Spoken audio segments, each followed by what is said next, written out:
इसमें यही मैं कह रहा हूँ, किसानों के केवल वो 2 साल का बोनस है और आवास का, वो भी पिछले सरकार के जो दूसरी किस्त है, यदि देंगे तो दूसरी किस्त का पैसा होगा।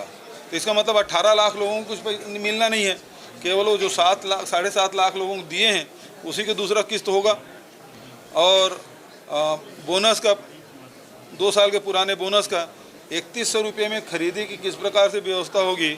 21 क्विंटल खरीदी के आदेश अभी तक नहीं हो, केवल उसमें बजट में प्रावधान करने की ज़रूरत ही नहीं थी, उसको तो आदेश ही निकालना था 21 क्विंटल खरीदी करना है, वो भी नहीं हुआ है। तो ये जो प्रथम अनुपूरक आया है बहुत ही निराशाजनक है, खासकर किसानों के लिए और जो आवासहीन लोगों के लिए ये बिल्कुल ही निराशाजनक है।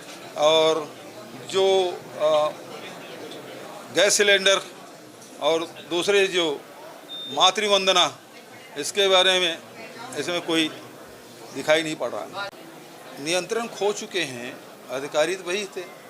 इतनी घटनाएं हमारे शासनकाल में नहीं हुआ, और हमारे शासनकाल में बड़े बड़े जो जिसके पास AK-47 इंसास बड़े बड़े हथियार रहते थे, ऐसे लोग या तो वो सरेंडर किए या गिरफ्तार किए या इनकाउंटर किया गया।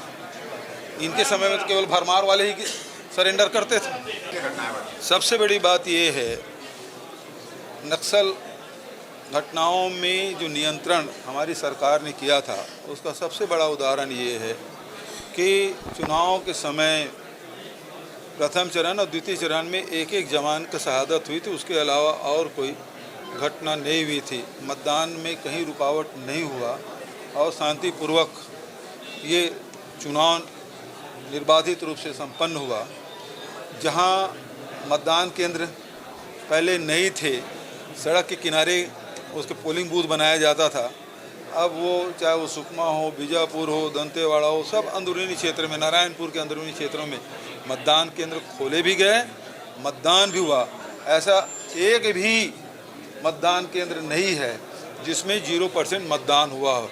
नहीं तो इसके पहले आप याद करें, भारतीय जनता पार्टी के शासनकाल में जब भी चुनाव होते थे, कितने मतदान केंद्रों में पुनः मतदान कराया जाता था। तो ये अपने आप में प्रमाण है कि हमारी सरकार की उपलब्धि क्या है। आज अब आरोप लगा देना अलग बात है, लेकिन अभी सरकार बनी भी नहीं है, विभाग का पता नहीं है, सारे विभाग मुख्यमंत्री के पास है, सारे सीनियर लीडर देख रहे हैं कि मंत्रिमंडल का विस्तार कब होगा। तो ये दिशाहीनता की शिकार ये सरकार दिखाई पड़ रही है।